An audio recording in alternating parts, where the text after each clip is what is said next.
This is Pam Electric Ghost, and we're live on the air with Joy Bracey for the first time. And welcome to the Pam Electric Ghost podcast. How you doing tonight? I'm doing great. Thanks for having me.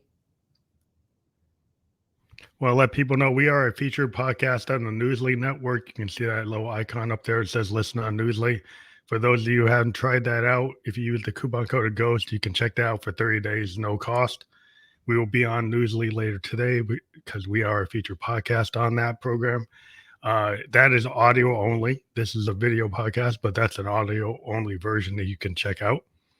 We also have your podcast, your Apple Podcast link up for the easy way out. And that's your podcast, right? Yes, it is. So that will be fully clickable. So you don't have to worry about remembering that link, but that link will be clicked through everywhere that we're published. So you'll be able to get to that. And today we're going to talk about this topic of treating obesity with modern medicine, a success story using multiple tools, but also tell your story. And one of the first things we always ask any guest on the program is two things we ask is like, what motivates you and why do you do what you do? Okay.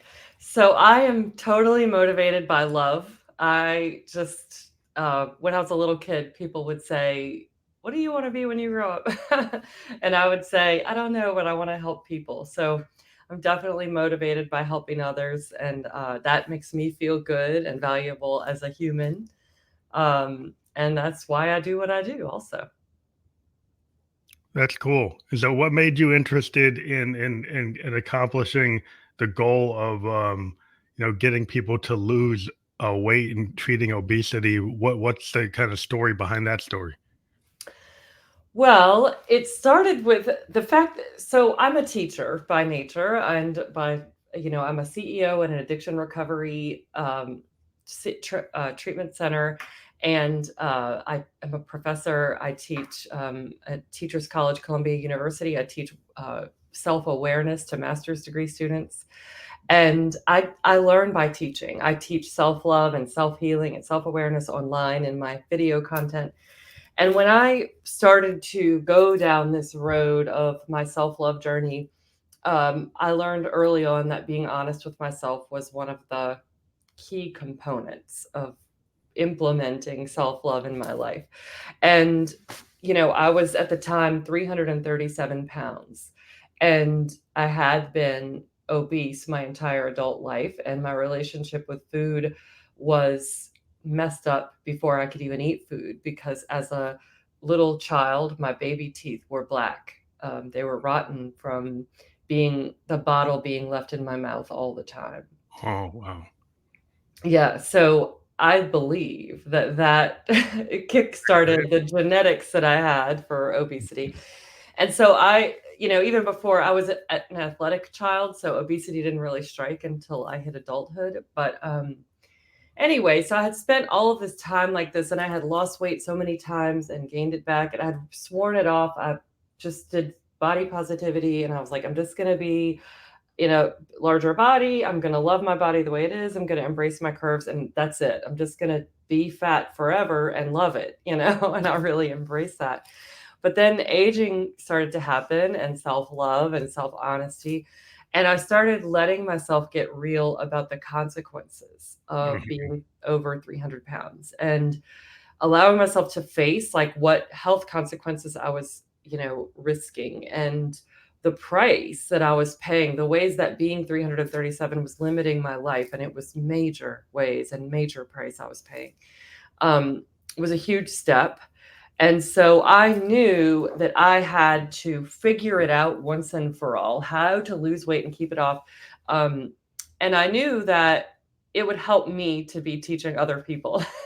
Yeah. So I said, you know what, if I'm going to dive in and speak with obesity medicine experts, dive into with my family and friends and with therapists about the emotional aspects of why I was holding on to that weight, why I gained weight in the first place, then I'm going to share it. And my goal really isn't for other people to lose weight. My goal is for people with obesity to hear their story in mine, to say, yes, I've lost 80 pounds, 20 pounds, 100 pounds, whatever, and gained it back. and to let go of the shame around that because of Mm. everything I've learned about how obesity works, how it's treated, and then all of the emotional stuff that happened that formed in our brains before we were old enough to really make any mature decisions. It's not our fault. But it is treatable. I was 337 pounds wearing a size 28, and now I'm 157 pounds wearing a size 6. And I exercise all the time, and I am not driven crazy by thoughts about food 24/7. It is possible to recover, and I just want to spread the word. I want to talk about it because people have just been told over and over, eat less, move more. It's about willpower. You white knuckle it, and it just doesn't work. Yeah. 95% of people with obesity who lose a significant amount of weight gain it back.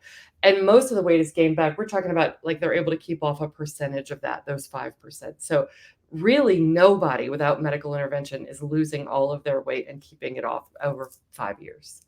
So how do we do it? How do we do it? It seems like it's a holistic approach because sometimes people look at one leg, they look at dieting, look at nutrition. But if you don't, like I was talking one time to a life coach that was like a physical life coach. Mhm. And he had 6-pack abs and he had perfect like human specimen. But he said his mental state, he did not see himself in the mirror the way he looked. And Mm. that was causing all kinds of problems with Yeah. his health outside of the way he physically outside looked perfect. But Mm. so I think a lot of times it's the kind of that looking glass self from a poets or musicians or artistic standpoint, that's really critical. Like if you don't have good self-worth, if you don't have self-love, if you don't address those problems like the imposter syndrome and all those other issues that might have from the wounded inner child, like other things aren't going to work That's because it's right. not you're not solving the core problem. No. And I did use, so I took the injections. I'm still taking the injections that everyone is using. I personally used tirzepatide, which is under the brand name of Mounjaro. It's similar to Ozempic. It's Hmm. Ozempic's cousin, and it does a little more than Ozempic does. It's a little newer.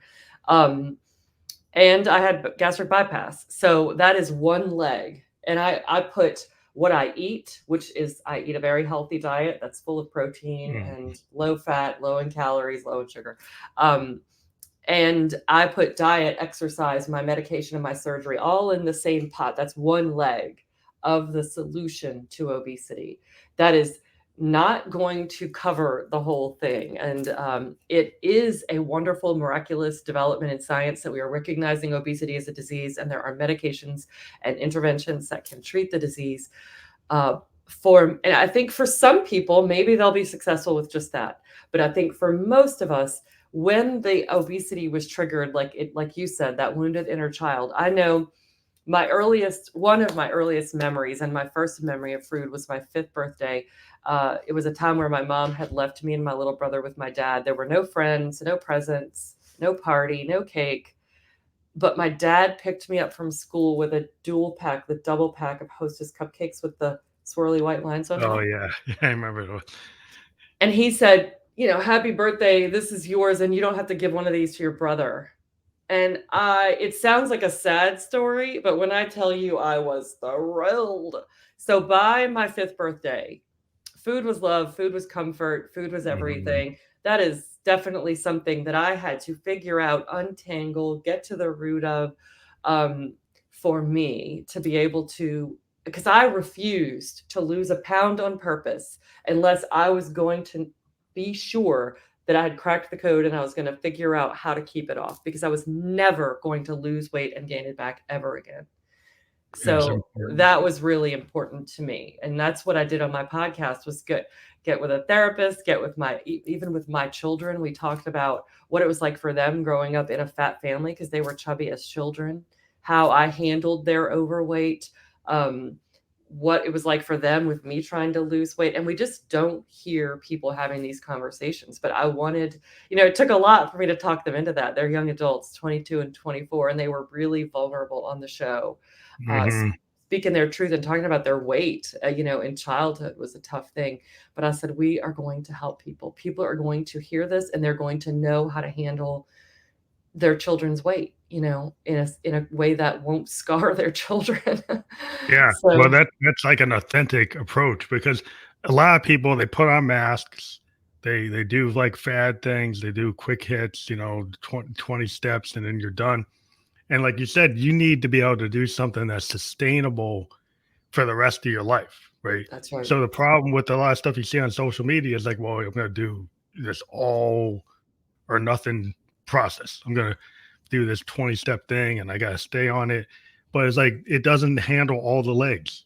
No, So if you it don't doesn't. handle all the legs of everything that's got pillars, right? That's And right. so if you don't handle the mindset pillar, That's like the right. spirit, the heart, the soul, and Yep. those are esoteric, and there's a lot of times those things are hard to Yes. quantize. But science, like you have a holistic approach. There's the scientific stuff you can quantize, you can measure, That's you can right. see where you're going. How many But calories you eat, how many calories you burn, all that. Yeah, measure, yeah, but easy. the mental, I mean, there are ways to mental, brain waves and stuff and start to figure out what they mean, but that's not fully mapped out. And everybody's not No. got that totally defined yet. At some point in the future, maybe they will. But that is a lot of stuff that you have to get beyond, like the belief systems. Like you Yes. have a Oh, you have belief to go system that I'm a so failure. deep. You have a belief system Right. that you're ugly. Yeah, then you're probably never going to succeed because it's going to be temporary because you're comfortable with that. So if you're comfortable with that overall thing that you're a failure, I'm always going to be fat, I'm never going to be thin, then your mind controls your body. And until That's you right. realize like that there's a lot of control over that and you have the key, but you got to believe. You have And to that's believe. hard to do unless you get into the process and you do have to have all the legs and you have to be in the right position in the right frame of mind or a lot of the stuff you do you're going to end up doing it over and over and over and over. Oh, yeah, and that's what I was in that cycle for sure. And so that food relationship, the feelings, that's that mind piece that you were talking about. So there's the pillar of the body, there's the pillar of the mind that for me covers that relationship with food, emotional eating, all of this stuff. And another example, like that's really shocking to thin people who listen to the podcast and or who know me, and I was able to open up about it, is that there were a lot of benefits to being 337 pounds. Hmm. And on the show, that's another thing I really was determined to like unearth. What am I Exactly. gaining from being this size that I'm going to have to let go of consciously in order to maintain a lower body weight? Because in the past, I remember the one time I had lost 80 pounds. I was maybe 20 pounds from finally being under 200 pounds at that time. I think I felt panic. Like I literally panic ate and regained the weight as quickly as possible. Subconsciously, of Hmm. course, because of course, as it's Yeah. happening on the surface, I'm devastated. But underneath, there was some real deep need to maintain my plus size status. And so I was determined that, and this is all that mind stuff. Where did this food relationship begin in that baby bottle situation or the fifth birthday? What were the benefits to me? Why am I resistant? Like I felt a sense of safety in the world being a larger woman. And now being a smaller woman, I can tell you that that was right to feel that. I have had Oh more yeah. people touch me more. Like Yeah. I was at a fancy theater and a man tried to put his hands on me and physically move me. I was Wow. utterly shocked. I was like, when I was 337 pounds, men Yeah. did What not happened? come in my personal space, period. Like, period. I was, me and my daughter and I joke on the podcast, like, you don't have to worry about this man kidnapping you into his van, because definitely it's going to be a Yeah. two-man job. All I have to do is drop dead weight and you're not getting anywhere with me. I'm going to be able to put up a fight, Yeah. So I had to unearth those types of beliefs and look at them. And for different people, it's different. People have a lot of reasons why. Like I literally have lost over 2 feet of girth. And if you imagine personal space boundaries in our culture, it's 18 to 24 inches of personal space between your face and mine. But if you Mhm. add the extra 2 feet that I had of space around me, my Yeah. face More. was Yeah. further in. I had more. And so there are things like that. That's all that mind piece. Like, what are the things that are supporting my staying this size? Because clear, I'm a smart lady. I'm got my doctorate. I'm an overachiever. That was my way of in childhood. trying to make my life better was to be perfect at school and make everyone happy, people pleaser, perfectionist, all those things. And so if I really wanted to be thin, I would have figured it out by now, I felt. So I was determined to get underneath all that. Yeah, And if but I'm like going to do something like that, that's that hard, I wanted other people to benefit from it. I'm like, I'm going to put this on tape and let people listen to me on tape. That ages me. And let people listen, you know. well, I think it's important that you, if you have a lesson learned and you're the type of person that can be a teacher, because not everybody has the kind of temperament to be a teacher. They don't have the Yeah. patience. They don't have the communication skill to actually be able to relay a lesson. Right. Yeah. So you know, I've met some professors that probably didn't have as good a skill set at that as others. And, Yeah. but if you realize Being that, professionally a teacher doesn't mean you're actually good at teaching. yeah, so We if all you have know, been there. yeah, if you know that you're good at relaying that message, that you like to actually lift other people, that Yeah. you want to take what you've learned and see if you can help you know, the greater society. That's a really cool thing to be in, you know, that to be that person that does that. And then when you start to unpack it, you start to realize like there are a lot of people's stories that are individually different, but they're common threads. Absolutely. I And hear then from that's people kind all of the time.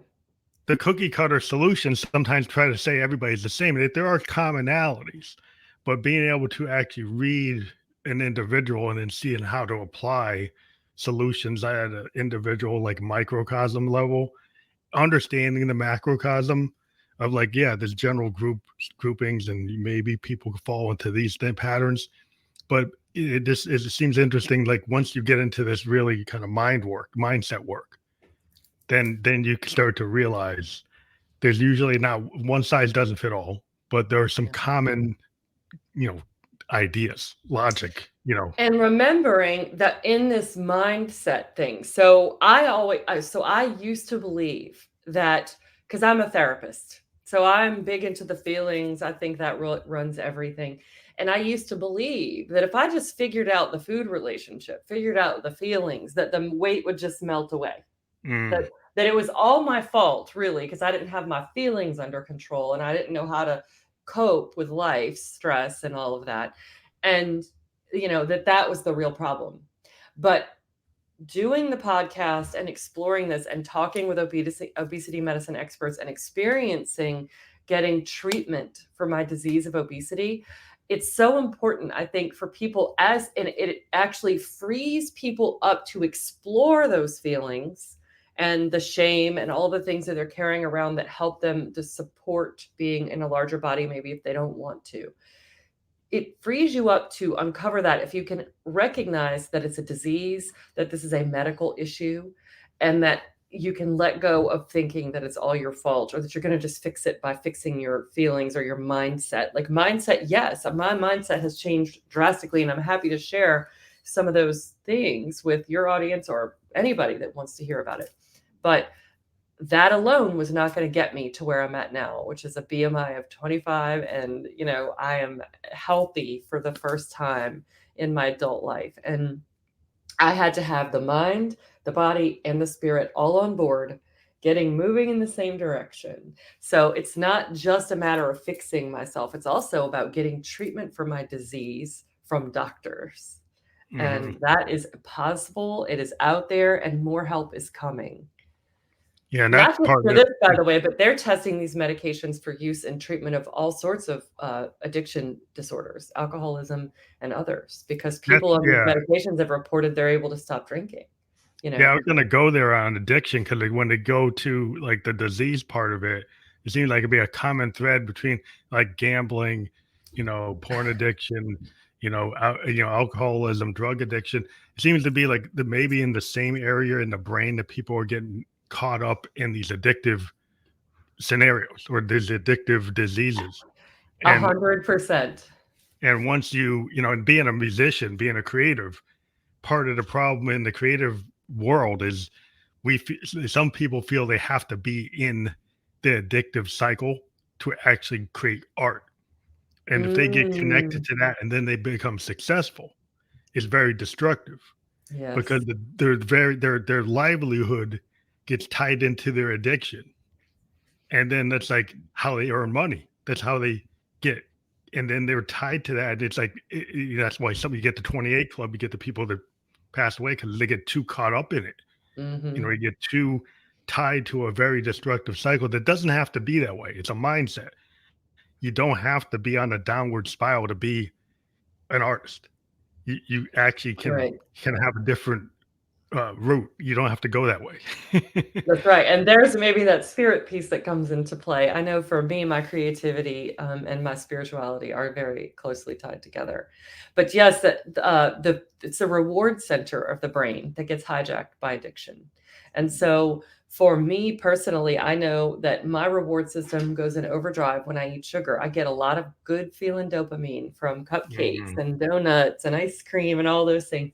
And that's when I'm in active sugar addiction, which I'm not now. And a long period of abstinence puts it away. The problem is, as they say with alcoholics, alcoholics are experts at stopping drinking. The problem is that they don't know how to not start again. Yeah. And for me, sugar addiction was the exact same. But what I've learned through my process is that it's not about a one silver bullet solution. It is a day in and day out self-care exercise that requires the medical interventions, the mindset, the new tools for coping with your feelings so that you're not turning to the kitchen. Mhm. And for me, my spiritual practice, and it can be different for everyone, but some basis in your whatever your higher power is, or your sacred self, your higher self, whatever it is you put your faith in, there has to be some connectedness to that. I think for me, definitely to have those three legs of the stool. So I have to have my mindfulness practice, meditation, and just a strong sense of belonging to something bigger than myself. Um, super important. That ultimate love that binds us all together.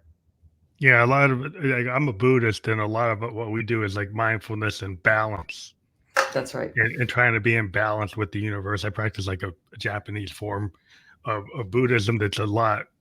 It's tied to a lot of concepts in terms of universal balance, and like you can't always be totally in balance. And Yeah, like the tool is like you don't have to go from like sometimes the people have a problem where it's got to be absolute and absolutisms. They we're human beings. We make mistakes, right? So if you're that's an right. absolutist and you say, well, if I have one thing of sugar, I'm just going to stay on the sugar. I'm going to have one, total of this. It's like I'm going to stay on it. It's like I you have blew to it learn that today. I okay, may as you can well fall eat off the wagon a little everything. bit. Yeah, Then it might go all the way to the extreme, and it's just a matter of being able mm, to kind of right the ship. And there are waves in the ocean, and not everything's always going to be perfect. And that's I think right. it's probably with the perfection trap, because a lot of people get into this Woo! perfection trap was like, can't if you're not perfect, well, you just give it up, or I can't even do it. And a That's right. lot of times, like life is like, it's like if you're in this kind of process of I don't know, we call it a flow state. A lot of artists like I've gone more into the flow state and trust myself than trying to be absolutely perfect. And Yes. if you can realize that the imperfections in art or in life are actually part of your story, and Yes. there's nothing wrong about learning from those lessons. Well, And and there's we're no bad human. note. Yeah, you We learn. have to embrace the idea that we are human beings making mistakes, falling off the wagon, so to speak. Not being perfect is baked in. It's like automatic. We can look at that. We don't have to be afraid of that. There's no shame in that. When I do something frustrating, or if I make a mistake, or if maybe I eat something I shouldn't eat, or whatever it might be, I say, oh, that's just my humanity showing. I love myself. I'm just human. It's okay. And we have to let go of that perfection. Perfectionism and people pleasing are the enemy of any kind of progress, growth, Hmm. because it will hold you back. I mean, and I was a professional people pleaser and perfectionist my whole life. So that was how I coped. And Yeah. that really held me at 337 pounds because I, food was my way of coping with stress. And Mhm. when you're a people-pleasing perfectionist, life can be very stressful. And Stressful, I yeah. used to jokingly say that all of my accomplishments were brought to you by Ben and Jerry, um, because, I was walking around with every single stress I had ever had on my hips and my bottom and my belly because, that's how I coped with everything. So I could just keep going, keep eating, keep going, keep doing the next perfect thing. And when I hit 47 years old, I was like, wait a minute, though. I've been working really hard, like double time, doing everything I'm supposed to do perfectly as much as possible. But life isn't getting better. Like, where's my happy ending? Reward. The, Yeah, yeah, yeah, where's the like pot of gold at the end of the perfection rainbow? It just wasn't yeah, appearing. So I was like, yeah, wait a 'cause minute, this is for the birds. that There was expectation gap, like, you build this oh, kinda idealistic vision, right? that's And right. then, like, that's where a lot of people make mistakes, like, if I run into so many artists, they go to their loft, and they got all these paintings, like, "Are these in the galleries?" Like, "No, they're not ready." Mm, So they're, like, preventing themselves from actualizing because they don't think they're ever ready. And I've run into the same thing with singer-songwriters, as a producer, like, they have all this work, and then they'll show me something like there's a copy of, like, a Taylor Swift. I'm like, I nobody really wants to hear that because she already does it, right? Like, I wanna hear the stuff that you're scared to put out because that's mm, actually who you are. That's the vulnerable part of you, but you're scared because, like, you don't hear that anywhere else because that's your ticket. Your yeah, ticket is the fact that that stuff isn't like everybody else, but then you're scared of it. The people mhm, who are successful are able to kind of bridge that gap between being vulnerable and then actually putting it out. And yeah. not that they don't care about the reaction, but they learn how to handle the reaction. Because what usually happens is if you become your authentic self, somebody's going to say they don't like it. Oh, And absolutely. how you handle that is how you are going to be able to be successful or not. Mhm, definitely. And it is really scary to be your authentic self, and I think that's, food and my extra 180 pounds extra that I was carrying around really helped protected me from feeling vulnerable, and, it was a fake sense of protection, but I felt protected from it. Um, it also was a little bit like an apology to the world. Like, I, felt like I was a pretty girl, I'm pretty enough. Like, maybe not your, Taylor Swift next door, but, attractive enough, and, I was really smart and successful and all this stuff, and so I felt like, "Who am I to be all this and everyone's ideal standard of beauty? Mhm. If I'm thin and society likes my body, then I will be a threat to women. Men will be afraid to talk to me." Like, it was like a weird, very Oh, subconscious. I didn't walk around saying, "I'm so great, and, I better be fat so that people can find me approachable." But coachable. I Oh, it was that's it was interesting. definitely something about the safety for me that I felt like it was my ticket to people liking me more. Yeah, because it's like Weird, I know. no, it makes a lot of sense because I've run into people like sometimes you're afraid to approach somebody because of their outward appearance, Mhm. and you make assumptions that they're unapproachable. That's right. And it's usually a lot about you that you Yes. don't have the confidence to talk to them. And then if you're a person like that, the other side of it is like, well, if I look like Taylor Swift, then I'm gonna be in danger, right? So I'm gonna Yeah. protect myself And as so I don't girls, have there's that these danger. very early messages that we get about beauty. Like, I remember distinctly, if there was a new girl at school and she was pretty, she was a snob. Mm, The girls would say she was a snob. So, when you're a kid, you can't do much about your appearance, but as an adult, I could surely make sure that I was at least not a threat in that I'm going to be overweight. And so I'll be more palatable and not perceived. You just think about like in movies, the nice, auntie always is big bosomed and she's got yeah, the wide like hips and the big, the roles we the see on bigger, TV. yeah, fuller figure. Yeah, in movies. It's Yeah, like, that's how now Ursula and all the enemies are often big, busty women too. So I don't know, whatever it was, my brain picked this Yeah. vision, I think, to make being in a bigger body just more emotionally safe for me. But yeah, Yeah, it is interesting because like we get these roles that get kind of shown to us through socialization, and like you get these stereotypes, or you get these archetypes, and you get okay, well this, like if I'm in this kind of role, if I'm in this lane, I'm gonna be unapproachable. Or if that's right. I'm gonna be protected if I don't, I'm not gonna get attacked by the Boston Strangler or somebody, because they're not gonna be able to put me in the van, but they That's can't right. grab me. So it's a so you give yourselves reasons, you give yourself like this kind of like I don't know, it's like when people get into like the kind of relationship that they can't get out of. Like there's a comfort in being in a codependency. Well, that was And I another thing I worked had in to like do. That's a whole nother episode, but I had to overcome codependency as part of my self-love practice and end a very toxic relationship. So I did that too. And don't I but it's feel you? interesting. I was kind of referring to a codependency like it's like an internal codependency. So your Mhm. internal codependency, like on your addictive behavior, Yeah, is just as similar to like the external codependency with a person. absolutely. Absolutely. And if you don't, if you could get, you can get comfortable with that situation and then never get out of the cycle. Yeah. And so like you made the connections to get out of it and start to see it's a multi-pillar, totally like holistic Yes. approach that you're And gonna that's be able to solve it. and that started with accepting that I'm human and loving myself enough that I could be vulnerable with myself.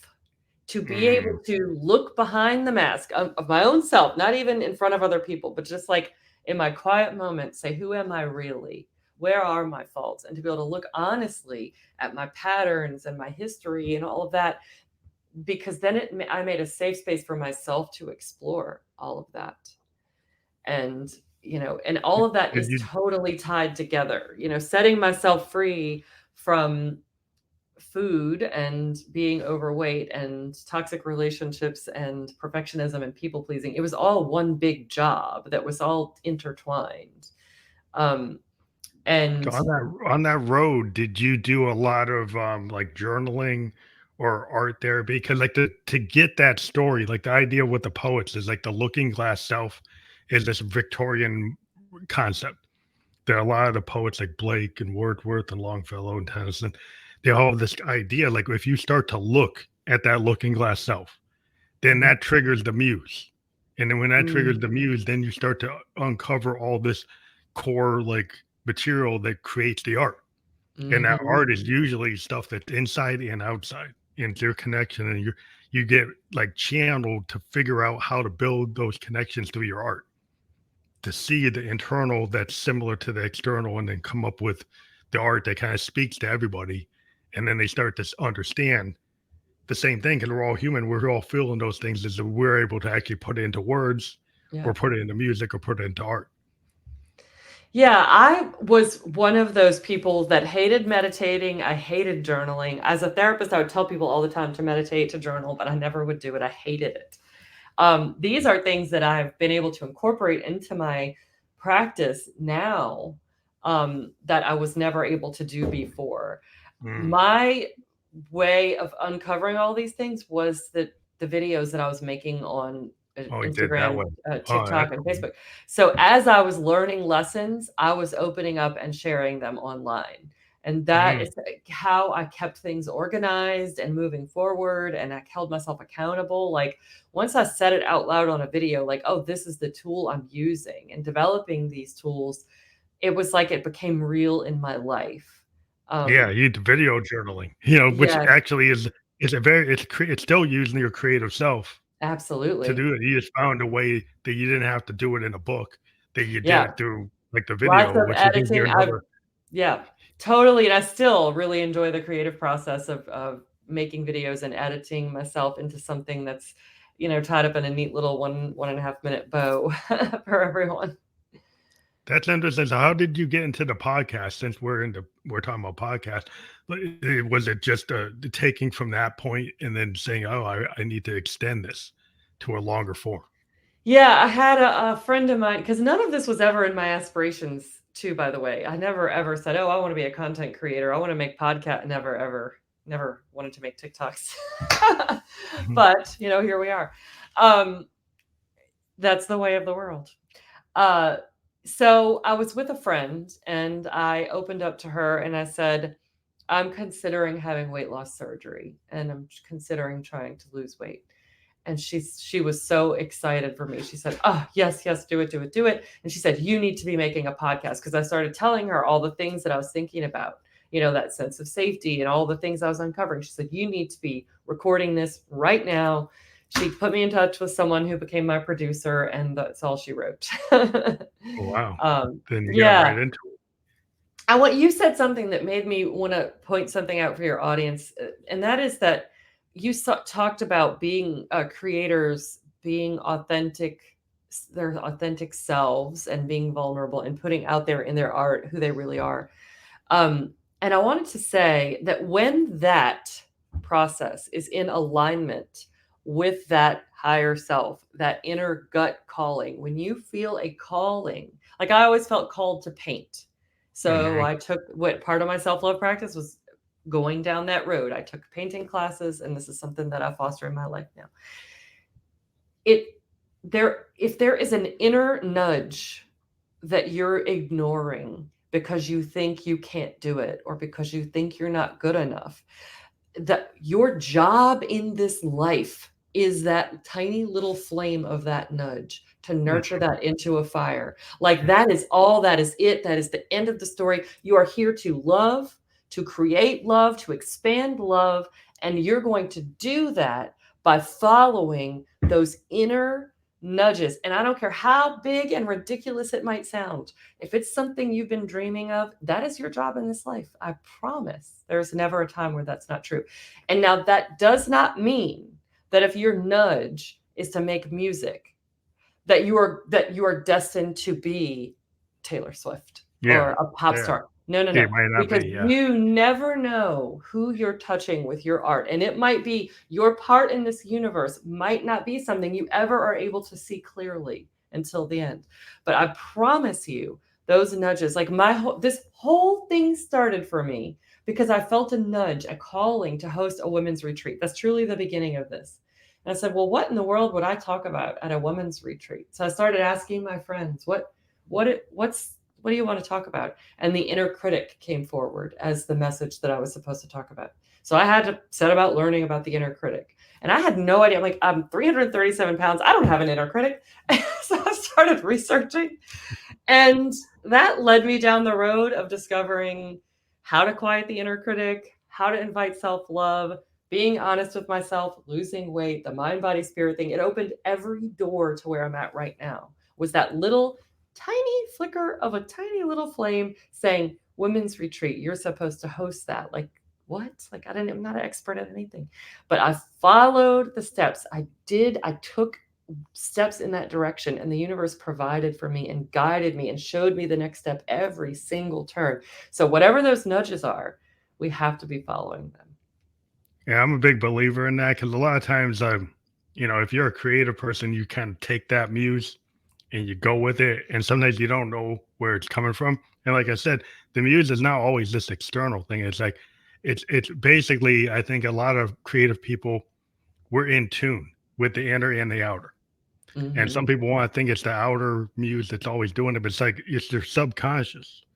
Yeah. It's like a lot of people, when you're an artist, you're in a dream state, like a waking dream, and you have your actual dreams, Yeah. and you're able to connect until you get to this kind of flow state.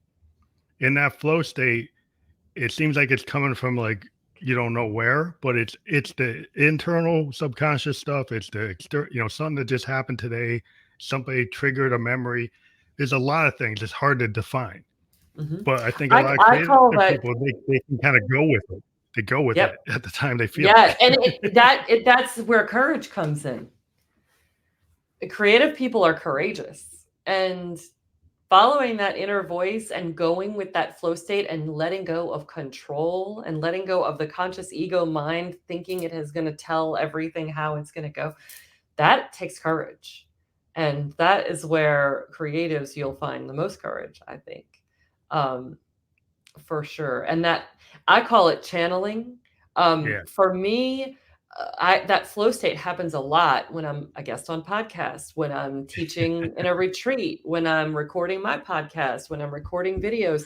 I don't know where these perfect words are coming from that are going to connect, like that are this like, oh, this is the lesson. Yes, amen. That was great. I don't take credit because that's me channeling the universal whatever this beyond is. And that might sound weird to people, but when you know it, you know, when God or whatever you call God is Yeah. coming through in your art or your words or your parenting or your relationship with someone or your work that you do every day. God is coming through that if you're doing it right. And it's a beautiful thing when you can put your finger on it when it's happening and you say, oh, this is wonderful flow state. This is magic that's happening right now. Yeah, that doesn't just have to happen for creators. It's like a lot of Mhm. times I try to tell people, like a lot of business people will say they're not artists. And when I talk to them, it's like, well, you are. Like Mhm. you are creating. Like every human being, no matter what they're doing, is actually tapping into that, whether they want to admit it or understand what they're tapping into. When they start to fully understand that, it's not just for Wordsworth, it's not for Tennyson, it's not just for Shakespeare, it's for Yeah, everybody. Everybody can do it no matter what you do. Like that's right. athletes tap into it, Well, dancers can tap we into it, public speakers tap into it. Everybody taps into it. so I'm curious for me, when I get into that flow state, when I know that God is coming through in my words, or my connection to another person, it's energizing. It feels like almost like you've stepped into some Nike, wingtips and you're floating on air a little bit. There's just like this lightness. It feels it's almost like there's someone standing, like my little inner cheerleaders going, yes, yes, yes, Yeah, go, you're in go, the go, zone. You're fly. in that And zone. yeah, in that zone. So what does it feel like for you? Well, as a musician, I'm a keyboardist, and if I Okay. get into a flow state, and I'm a keyboard, I got like stacks behind Yeah. me, Okay, I and see. what happens is like when you get into that groove, whether I'm by myself or with a band, it just somehow like you just know what to do, and if you go Mhm. film it, and I filmed some of my performances, like I don't like if somebody asks like what did you feel at that moment, it's like I don't really know, I was in the zone. It's like I'm channeling. And Yeah, it and it channeling. like, a lot of what happens with a musician is, like, I'm pulling stuff that I heard maybe 20 years ago or maybe 5 minutes ago. I'm looking at what's happening in the crowd and looking at what's happening with the members of my band, and it's all kinda happening all at once, Mhm. and over time, because you trust yourself as a musician, you don't think about, like, what the next note is, you just kinda go with where the energy or frequency in the room tells you to go. And like it's you're in this kind of trance. And I've talked to a lot of you probably can see it when you see a lead guitar player playing that solo and they look like they're really kind of like, what are they doing? It's like they're in that zone. Yeah. If you see any musician, like a sax player or anybody that's in that kind of zone, it's like it's not that they're reading the sheet music. Like it's the music is in them. They are the music. Mhm. Yeah.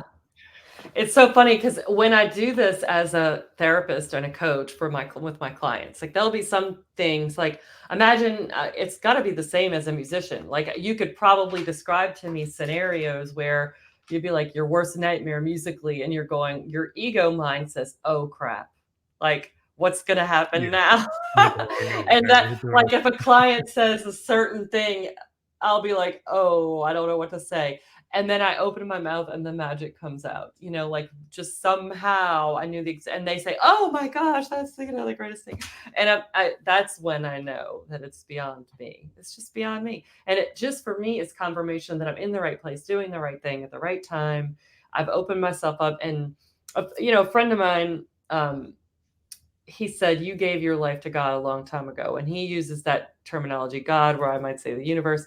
But I think what he meant by that was that I'm courageous enough to step aside, to put that Yeah, ego mind, the worries, the fear, whatever's going on in my little brain, my human brain aside, and let that force of creativity and connection come through me. Yeah, you kind of got to get out of your own way. Yeah. Because the enemy, like this, I kind of run into with like classical musicians. Sometimes like they're so used to reading the sheet that if you put them into a jazz fusion band, then they're kind of like, well, I don't really know where to go.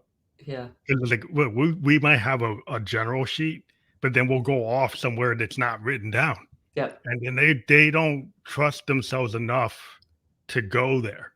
They're Yes. looking for you, like, well, what's the chord chart? What's the next change? You're like, no, just listen.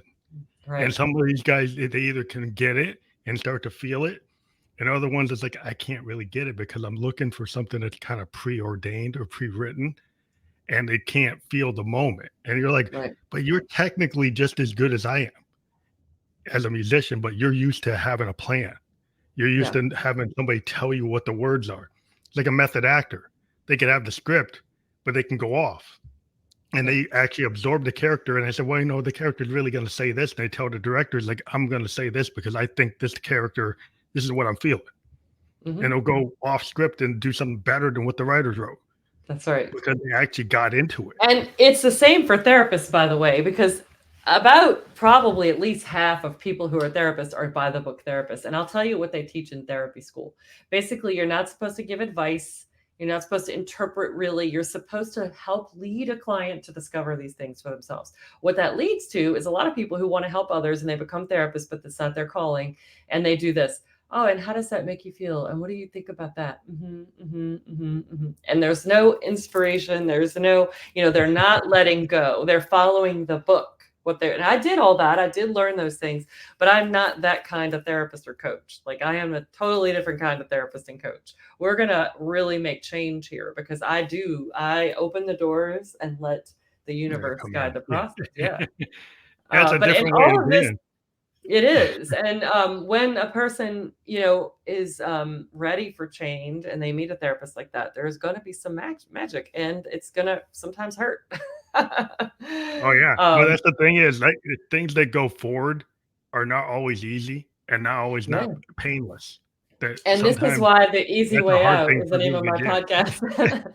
It's The Easy Way Out, WEIGH. And I truly, like, all of this has been the hardest thing I've ever done, but also the most wonderful, joyful, rewarding thing I've ever done in my life. Like, really undertaking self-love. And I'm still a student of it. I've still got far to go. I'm going to India to stay in an ashram Wow. I'm leaving on sometime in April, just a couple of weeks from now. That's like, So I am a student, forever a perpetual student. And I that's still have a cool. lot to learn. Yes. And a lot to learn about taking care of my body. This is a lifelong journey. And I only know what it's like to lose 180 pounds and take care of my body at 49 years old. Like, I don't know what it's going to be like to take care of my body at 65 years old and Well, that's 85 why it's years like old. you said, it's like a learning thing. They did like a lot of times the people, they want to think like, okay, well, when do I stop? Right. Because I expected I'm gonna get this like certificate and then it's gonna be in this position and then everything's gonna be like given to me and I'm gonna see the path, I'm gonna get there. Yeah. And then a For lot me, of that times was reaching a size 10. I thought if I could reach a size 10, that's it, the end of the journey, that's it. finish line. I won the marathon, yay me. But the thing is, first of all, now I'm a size 6, which I never imagined. But the thing is, it doesn't stop. It's always evolving. I have to wake up tomorrow and decide that I am going to eat enough protein, that I am going to go ahead and go to my weight trainer, that I'm going to take my walk in the evening. Like, I have to get up every single day for the rest of my life and choose this life for Choose myself that and path. Yeah. build this life, because it really is, you are building a life. Is it the one that you want is the question. How Yeah. are your daily habits? Are they creating the life that you dream for yourself? And I was not. I was creating a way, but I was not building the life that was going to set me up for success and happiness and peace. Like, I've been having, I'm an anxious person by nature. So the last few days, I'm about to travel. I'm going out of the country with my son. I'm got some financial anxiety, some travel anxiety. And like, does that mean that I'm terrible at mindfulness? No, it actually means, like, these are the times when I'm leaning on it the most and where I'm learning the most. I'm saying, okay, here I am. I need to go to sleep right now, but I'm consumed with worry about this or that. So, how can I apply the tools? And because my human brain is suffering. So, how can I apply that mindfulness? How can I use those emotional skills that I've learned to soothe myself, to get myself into a peaceful state where I can sleep and set aside these ego based worries? Like, that is the practice. Am Yeah, I that's never going to worry? No. Am I always going to be happy and feeling great? No, absolutely not. It's just like people are afraid to meditate because they say, oh, I think too much. Like, how am I supposed to not think? Like, no, absolutely not. Actually, the practice of meditation is what you do with those thoughts when they come.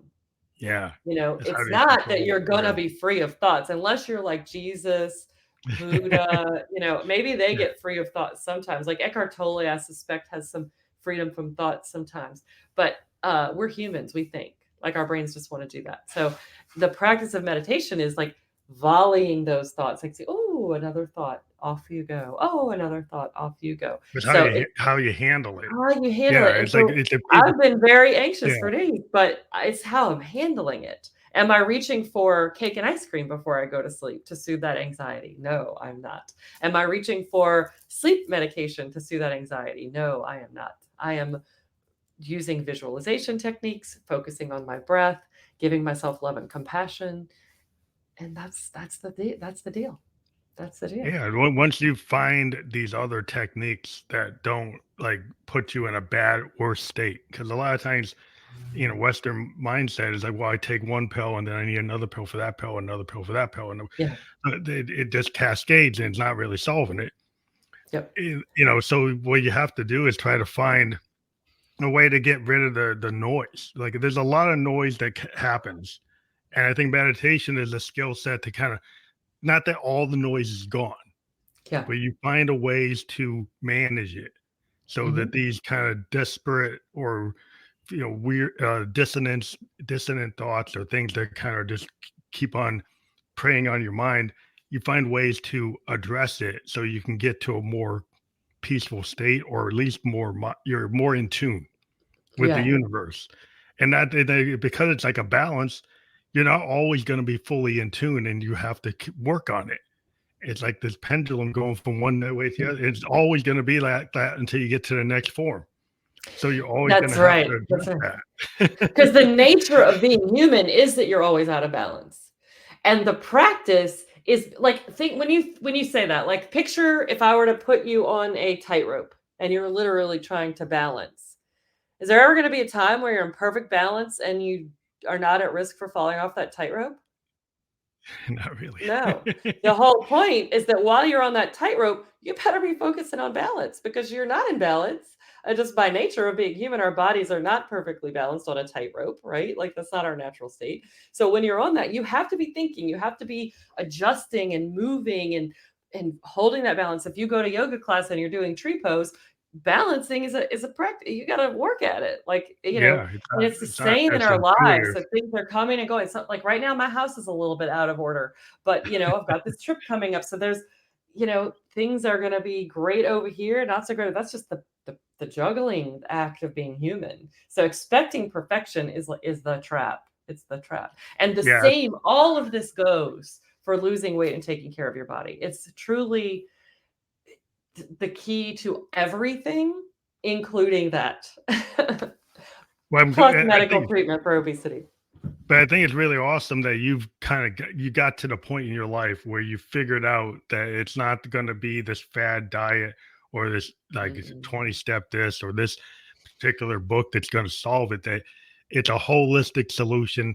They use like modern medicine along with spirituality and meditation. It's like it's a expansive thing, Yeah. and that sometimes to some people, well, that's too big.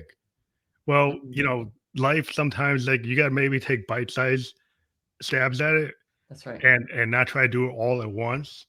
But a lot of things take a more work than maybe you're prepared to do at the time because you want to just solve it. Because we just Yeah, want to I solve didn't the come problem. out of the gate with I lost 100 pounds before I had gastric bypass. So I was not exercising at first. I did this one baby step at a time. And truly, that is how it's going to unfold for the rest of my life. Like instead of thinking, what is my goal weight? What is skinny or acceptable for my body for me? What's the end goal? The end goal is to be alive when I'm 90 and be able to move around and pick up my Yeah, grandbabies. Like that's for that's a me the goal. end goal. The end goal is at death, where what has been my quality of life. The end Yeah. goal doesn't have anything to do with my butt size, or whatever. Yeah. So when you are doing that, like I've made this shift to thinking, instead of what is my goal weight, I want to say, well, what kind of person do I want to be?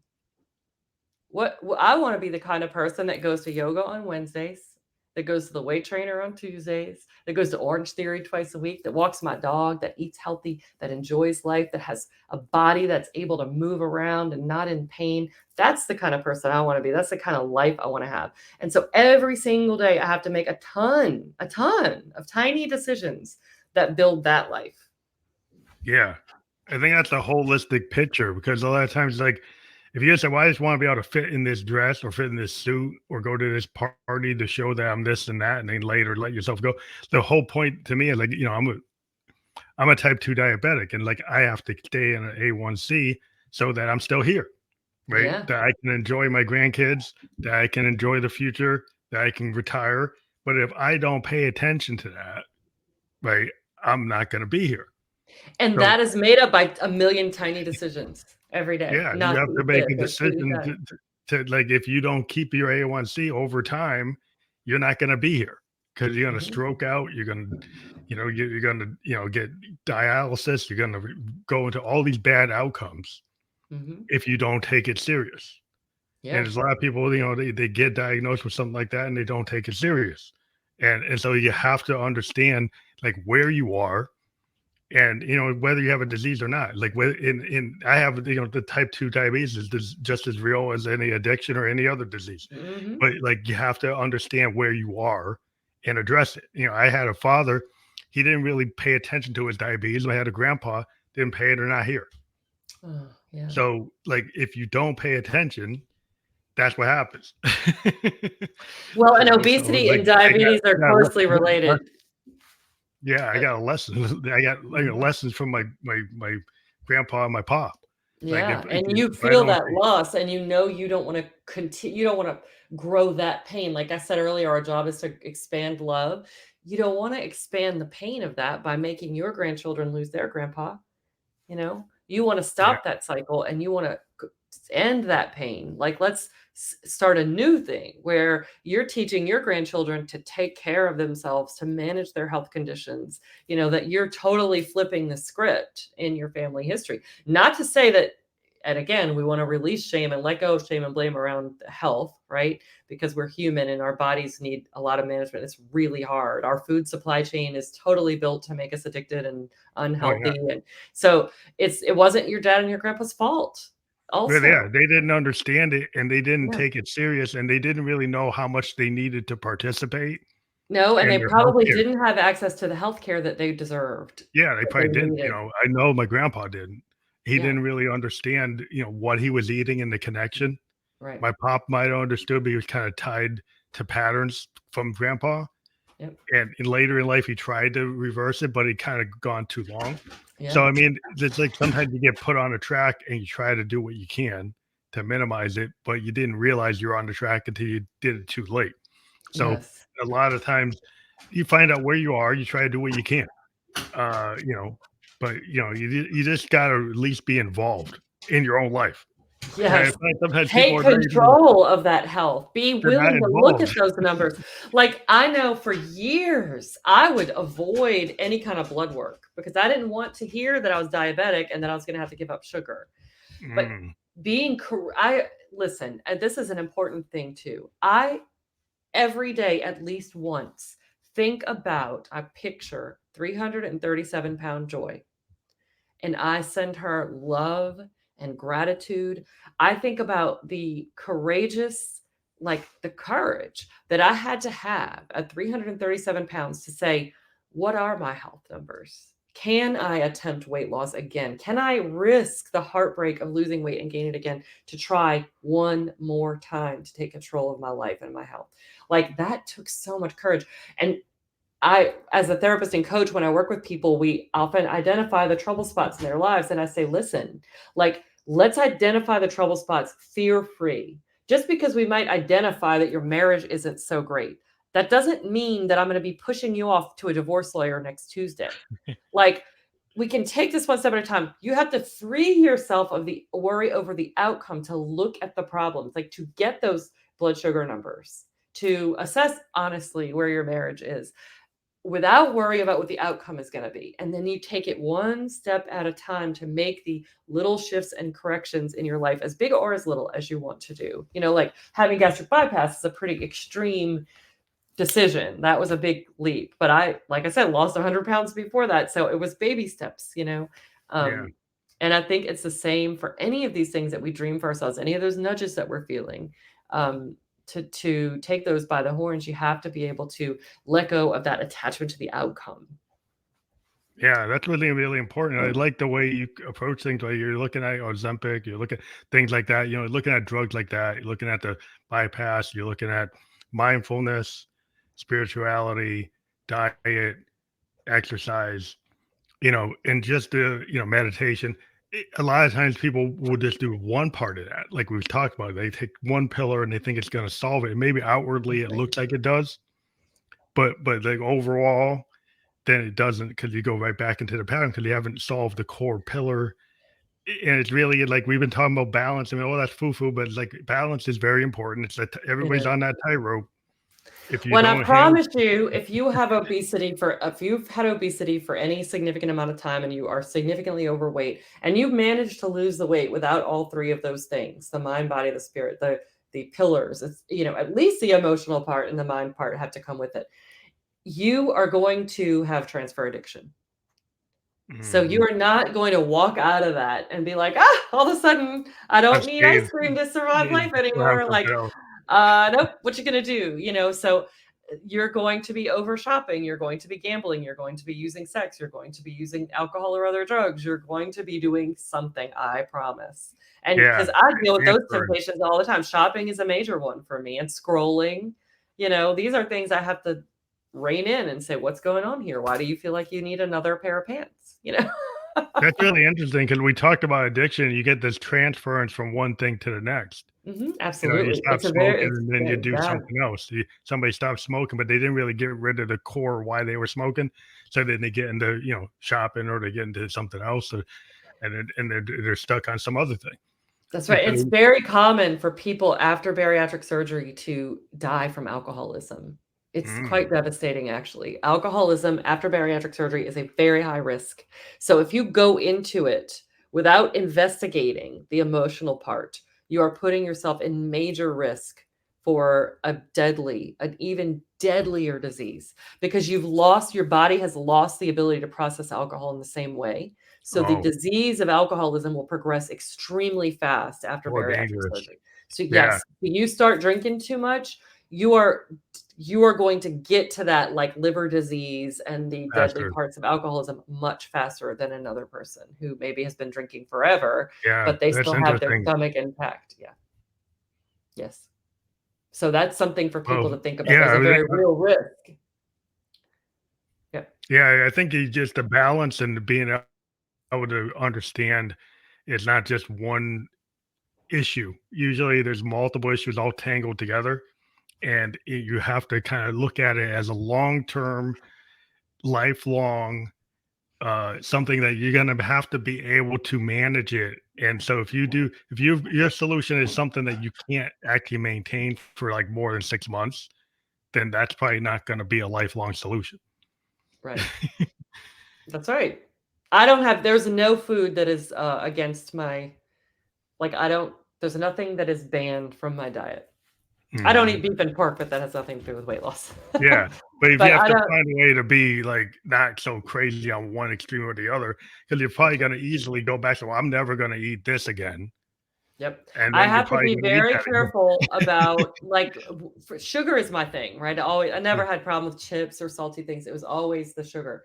And so I do allow myself to eat those things, but in very small amounts and under certain circumstances. For example, if I ate a chocolate chip cookie at a fair on yesterday, And I ate it slowly. I really took tiny bites. I really enjoyed it. I actually enjoy food way more now because You I try to, yeah, savor, I take my savor what you ate. time. Yeah. Yes. Before it was almost like a contest, like how much of this can Can I you eat? eat like How a bag? fast? You can eat the Yeah. whole bag, you eat the whole batch, or you don't And then eat. you're like, who ate that? It didn't even experience those cookies just now, you know? So anyway, yeah, Yeah, it's that's a like a lot. thing with a diabetic. We go out, and not that I can't go to a restaurant, but I have to have portion control whether or not they give me portion control, and I know I can't eat that whole plate. That's right. So I know I have to eat like quarter of the plate or half of the plate or like not eat this and ask for more veggies. Yep. And so like it's not that you can't do something. You have to maybe do it differently than everybody else. So you can still participate. And people are like the all or nothing mindset. Well, I can't even go there. No. But you could The if you have fastest a way to strategy. drive me to the Krispy Kreme is to tell me that I can never eat another donut. If you tell me I can never eat another donut, I will be at the Krispy Kreme so fast your head will spin. I mean, I just can't live like that. I do this cool Yeah. thing. I found a nutritionist on Instagram. I can't remember her name, but she calls it nutrition by addition. You eat what you want and add what you need. So if I was desperately craving a donut, which when you limit the amount of sugar you eat, the cravings go way low. But if I was craving a donut, I might have a donut, but I'm going to put some fiber, high fiber food, high protein food to balance that out. And I'm going to Mhm. eat it slowly and savor it. So I never, if I want a cookie, I'm going to eat a cookie, but I'm going to eat some, high protein, you know, turkey and some cheese, get some Yeah. good fruit in some watermelon with it. And then it's a whole experience that's going to be satisfying. Instead of eating a whole sleeve of Oreos, an Oreo might be a part of this meal. Yeah, I think that's a really good approach, and it's balanced and it's incremental and it's doable. And Yes. so that's where people who, well, this is too hard because they don't know where to start. But again, I think I want to make sure that everybody clicks on your podcast to watch it, Yeah. and so that will be fully clickable. We got a little bit over our hour, but we're having such a good conversation. Yeah. But yeah, we'll have to close it now. But I do encourage everybody to check out the Easy Way Out, and we do have the link there and on Apple Podcast. And I do thank you for being a guest on the program. I think what we said today is going to help a lot of people I hope that have so. been struggling with any type of addiction because it applies to a lot of things, but specifically with weight loss. I think it's very important that people check this out and share it with their friends. And again, thank you for being a guest on the Family Electric Ghost podcast. Thank you.